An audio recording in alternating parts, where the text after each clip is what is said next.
Welcome to Power Charting. I'm your host, Bruce Frazier. Today we have the doctor in the house. Dr. RSI, Andrew Cardwell, is with us, and we are going to have a discussion where we talk about Wyckoff and RSI together, because Andrew and I have had numerous discussions about how they work so well together. They blend. And Andrew, welcome to the show. Great to be back with you, Bruce. So I thought what we could do is have a continuation of the discussion that from last week's episode, where I looked at the intraday on a couple of different indexes and bring them up to date through May 16th. And then we can then turn things over to you and have a discussion about RSI and bring these concepts together. So I'm going to go through these quickly, and then we will jump right to your screen and talk about RSI. This is the way to reach Andrew. Go to his website, cardwellrsiedge.com, and here is his email. And you can reach Andrew, and Andrew, maybe at the end of the show, you can talk about your current offerings that you have regarding education on the Cardwell RSI method. So, okay, that'll be fine. Great. Okay, so just for orientation, here is the Dow Industrials going back. This is a weekly chart, and you can see here that the market, as measured by the industrials, has been range bound for about 15 months, going back to January, February of 2018. And so knocking on the door of the resistance level, the S&P and the Nasdaq comp and the Nasdaq-100 are just above this resistance area, which is just as dangerous. And so the key is for these markets to be able to get away from the resistance level and be able to continue higher. But the thing that we noticed was that, well, let's go back in this area here where the shakeout is, that there was a point and figure count, a cause that was built for a run up to the highs. And we can see that down here is that we can see that this is a base. Now this is the Nasdaq comp, which is a chart we have not looked at yet. And so January 16th is when this chart was created, and you can see that it built a count. This is a cause back to December, January to December, that built a cause 79.42, 82.15, and the high that was made here recently, and I'll show you a chart, 81.76. So a great hit on the count objective from the point and figure perspective. And we're going to get Andrew's view on these markets as we go along. And Andrew, just jump in at any point if you have comments. Okay, well, we'll look at it too on a weekly basis for January to see the longer term upside objectives, see how close they are. Terrific. And so here it's just a continuation of this Nasdaq comp chart. And you can see that the objective 81.75 was reached right here, and there's a distribution, two distribution counts. And so this count, the smaller count counted down 76.75 to 76.25. Well, it went right to that 76.25 level. And here you can see that. Here's the high where the count was reached, the final high, and then testing at lower highs, building a distribution count intraday. And it's a 30-minute chart. And then here's the low. You can see we just got above the 76.25 level, fulfilling that smaller distribution count. So you can see there's a bigger count here. So there's a bigger potential, but currently we're in a rally phase. And so is it possible that we're building a bigger count, or are we starting to build an accumulation count to run back up again? So this market has a lot of bullish momentum in it.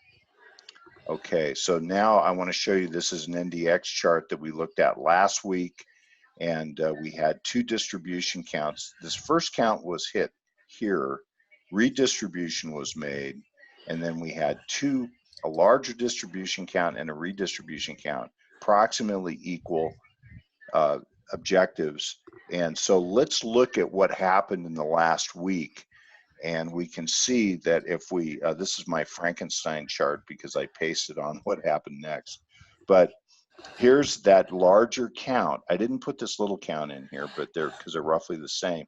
Look what happened.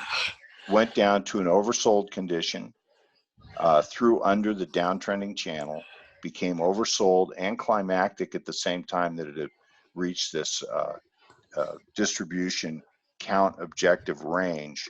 And now look what's happening as we've started to build some kind of an accumulation count. Again, this is 10-minute chart, 10-minute point and figure. So we're starting to build a cause for some kind of a rally. So is this rally going to be a failing rally to a lower high, or is this something bigger? Here, the Dow Industrials, this is just what happened since we put up the last chart. I did a count here, amended this count, and so you can see that there's sort of two count areas here where the industrials has fallen to and is consolidating. And lastly, this is the Qs, which is the NDX-100 ETF. I took a count here just so you could see it, and we are very close to fulfilling the count that we made here. Now this larger count may come into play, but we're starting to accelerate. This is starting to look somewhat climactic. It's running up into this objective. This may produce a pause, or it may be something larger, and this is why we have Andrew here to show us the RSI. So with that, let's bring in Andrew. Andrew, so glad you're here. Me too. I'm learning today. I'm learning Wyckoff from the professor.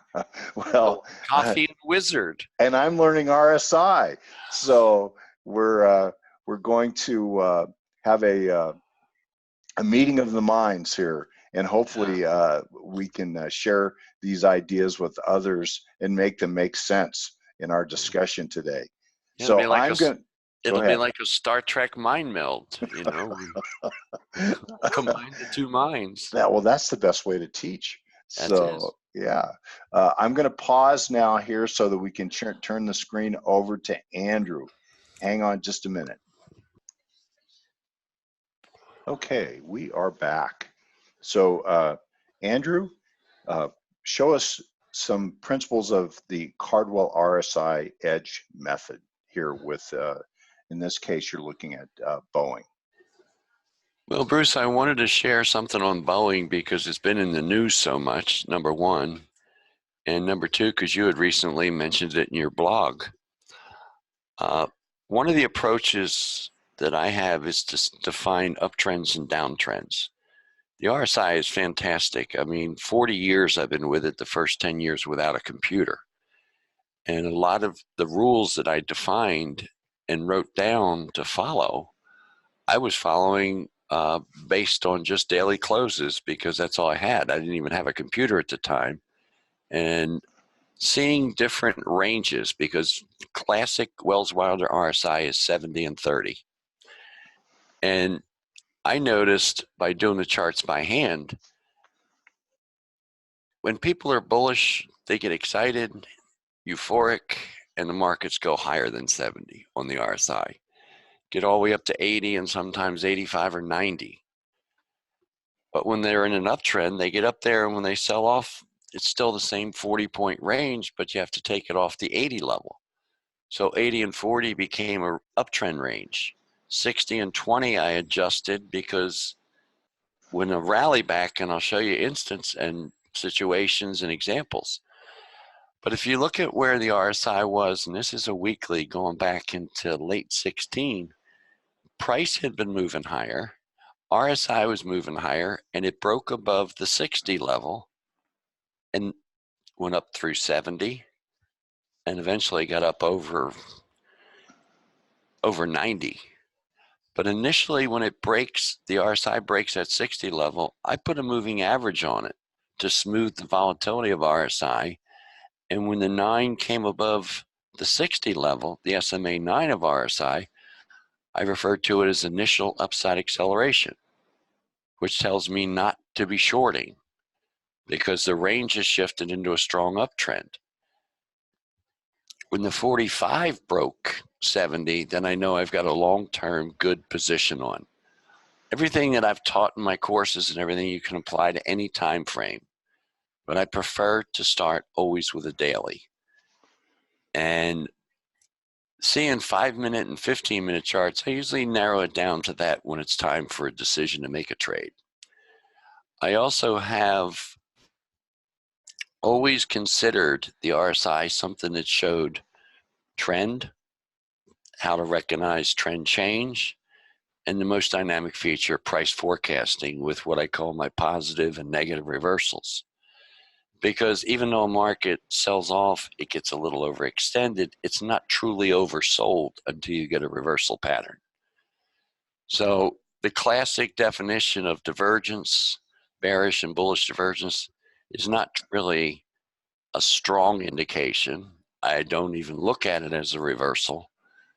It's just showing that the market is overextended in one way or another. But when you start to see the sell-offs make higher closes and RSI goes deeper, it's getting overextended to the downside at higher price levels. And the basic concept in technical analysis, higher highs, higher lows. That's an uptrend. You reverse for the downside. So return back to the 45, as you're showing there, would be a wake-up call that this is an important pullback. Yes. To find a place to enter the position long, add to your positions, etc. Yeah, these positive reversal patterns, if I can just jump in and get a little closer. Right here, you have a close of 162.40, and here you have a close of 175. You want to see something dynamic is you just roughly take $13 and add it to the high close, which was 182. So at 175, you've got a target of 195. Your moving averages, basic guidelines, not short term above longer term. In the close, say your overall trend is still up. You can also, what I teach in my advanced course is I draw trend lines on my bar charts based on the positive reversal patterns. And even one from way back in February of 17 and March of 17 or April of 17, this has stayed on a weekly. And look how the 9-period moving average stayed above that trend line. So you're not drawing subjective trend lines, you're drawing trend lines based on RSI point. And I have a whole section on covering. But I don't want to.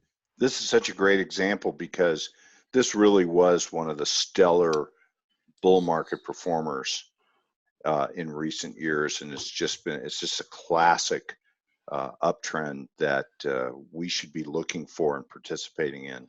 And of course, now we're in a situation where we've had a climactic surge, and you can really see it there at that 90 level on the RSI.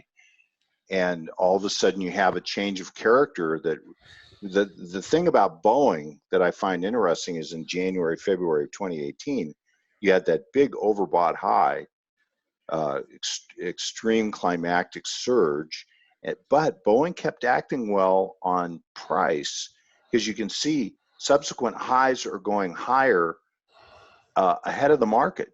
The market is not making necessarily higher highs throughout 2018, but Boeing is. So this is interesting because I'm seeing this big divergent characteristic in the RSI. Well, Boeing is also one of the major employers in this country, major part of the GDP numbers. And exports.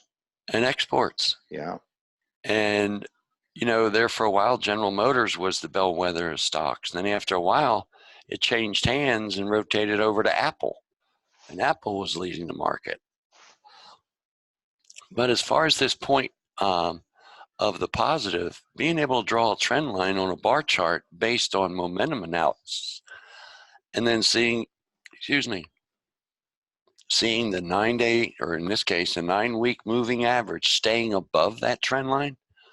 Look at right here where the 45-day moving average crossed that upper trend line, Now you're really going to accelerate because you have the 45-day moving average of RSI above 70. And people were probably saying, oh, there's a bearish divergence. Yes, that was true at the time. But bearish divergences are not reversal patterns. I expel that myth whenever I lecture. It's just an overextension. Don't call it oversold or overbought.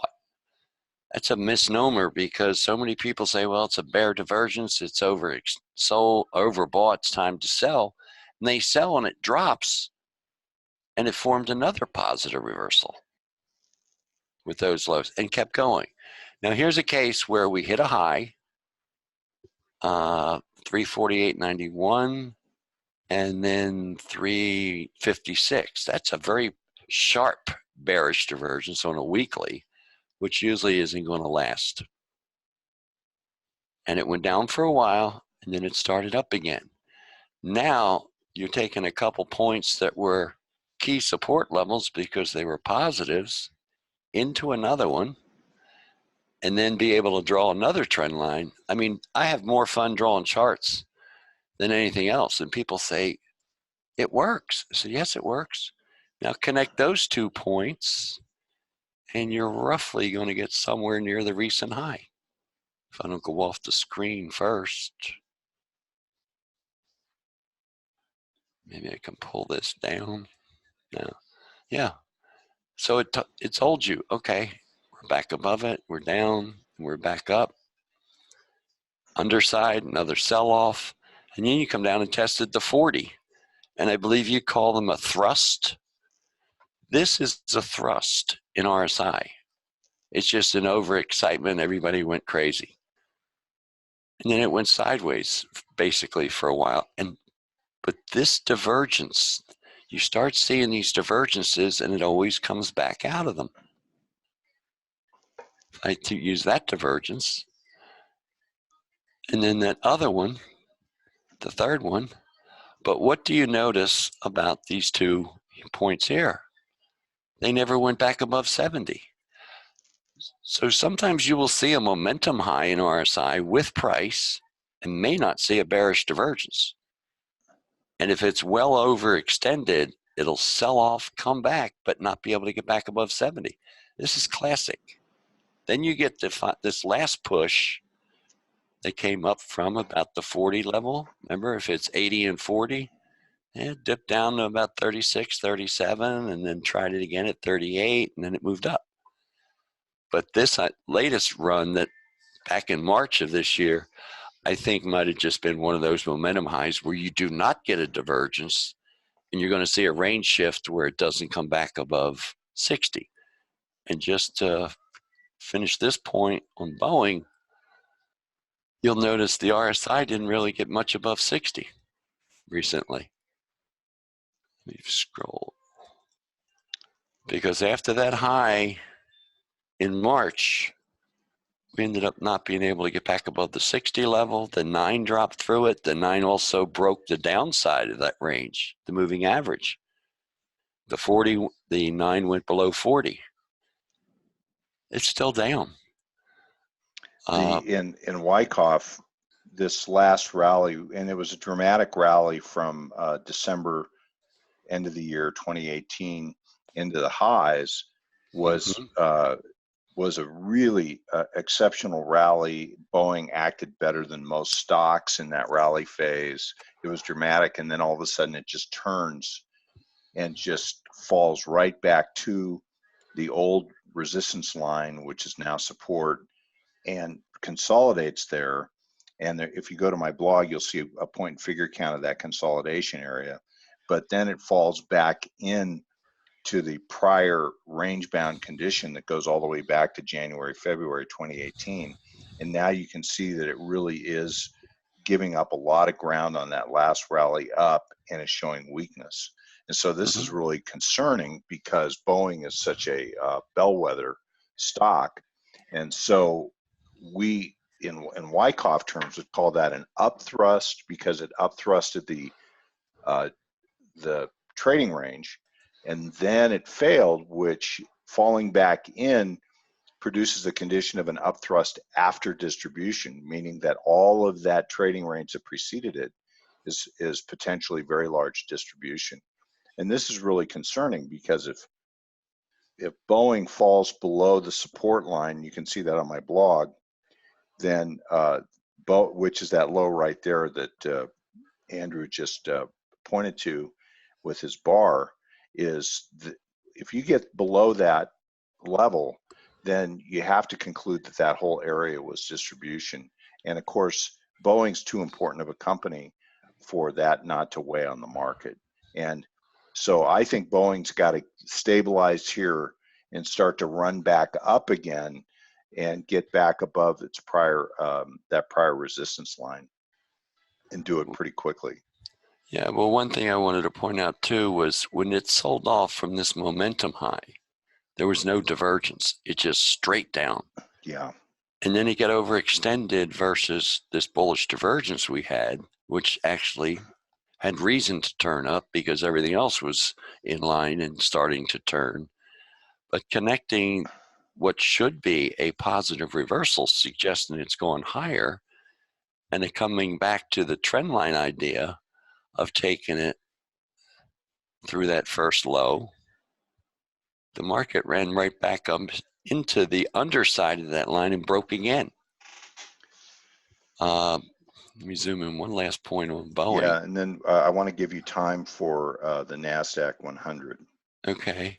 Now we talk about past resistance or past support as future resistance. We take this close here, and I call these my price close support points because the following period was equal to but never went below the previous close. That's a price close support point. Well, it held it for a while, then it broke it, and then the moving average broke it. RSI showed basically what I'm saying here. It stays below. If it stays below 40, there's a lot more downside. And so this is a level that we should be watching on the RSI regarding the daily Boeing chart is to watch to see if it stays below 40. Yeah, if it stays below 40, because that initial downside acceleration began actually back on the 10th. And we could form, we're in the process of it. This is a 354.5 rough, and this is 340, we'll say 347.5. That's $7. You can set a near-term target right now, 336 or 335, which would be way back here. There's another one of those price, 335, maybe 328. Well, in my point and figure charts, which you can see on the blog, support that analysis. And of course, another larger count goes down to the 300 area. Oh, I can see lowered numbers. Yeah. Because okay, so we just with the time we have, let's move on and go to the Nasdaq-100 so that you can talk a little bit about that before. Here's one where the RSI got up overextended to where the RSI got to 80. 1, 2, 3, 4 periods later, it got to only a 78.5, and the price is 78.12 versus 78.10. Somebody said to me, well, it's only 2 points. I said, okay, still 2 points difference, and it's still less than 4 periods apart. The tighter the signals, the stronger the move. Now you have a 78.39 close there versus 78.10 because it went up and then kind of rolled over. Let me zoom in and make it easier. There you go. So you get a divergence, and then you get another one. 1, 2, 3, 4 periods later, you're at 78.45, which was higher than 78.39. Classic definition, less than 5 periods apart. But look at the slope of the moving average, the 9 on the RSI. The 9 moving average on close starts to flatten out. And then we break, the 9 goes below the 45 on RSI. And this is what I refer to as a head bump. Comes from underneath, comes up, bumps its head, creates a divergence, which then just draw one divergence there and a second divergence basically right here, and look where it is now, hitting that And line. we're very close to fulfilling point and figure objectives on obviously on an intraday basis on the lows that we've just achieved after that little climactic decline. We do have a little bit of a count, and we're fulfilling it at this time. So that's sort of an intraday trading count, but it supports your view here. Well, your bottom, what I've referred to as bottom top resistance is right here at 76.72 for a low. And look at where we are here. 76.23 high, 76.17. And I'm on delayed because I don't even want to see real time. I just want to see what pattern did it form. So I think this has got more downside. And well, and this is almost what I refer to as hidden signals. People won't pick this out because this stands out, and they're geared their eye, and they've been taught to look for divergence as a reversal. If you got short there and you felt great for a couple of days, then all of a sudden it comes up and gets you. And you say, well, I was wrong. It's still going up. And they buy it, and then it falls out of bed. So that close that we had is the most significant, 76.17, and that was near your objective up there. Well, and that's where I had the larger point and figure count, was from that bar to the left. So you always count from right to left, but notice this, I do have a lower point and figure count off of that distribution structure intraday. And so that supports your view about the market being able to go down one more time or go down again. And the point and figure, the intraday point and figure work supports that. Well, this close that we had the other day at 75.86, that will be very important because right now the RSI, like I said, mine's delayed, so I don't know the actual print right now. But if it stays below 75.86, tonight's close on a daily, and this RSI is still greater than what it was there at 45.42, you're going to have you're going to have a negative reversal. It used up more momentum, went higher, but did not take out the previous high. I'd be subtracting these and target whatever the difference is off of 73.24 and setting an objective below 7,300. Well, this is a good place to pause. And okay, Andrew has some comments on the Dow Jones. Yeah, I just want to very quickly say what I pointed out for the Nasdaq, that we could be in the process of forming a negative in the Dow. If it doesn't close today above 25,942, the moving averages on the top chart, the 9's already broken below its 45. And at the bottom, the RSI is setting up for a potential negative that says we're probably going to be taking out the recent lows of this week. But well, I want to thank you, Bruce, for inviting me on again. I'll be here if anybody needs help. I think you will need to buckle your seatbelts because markets are not going to do what you think they will. Andrew, thank you for being here, and everybody have a great week. And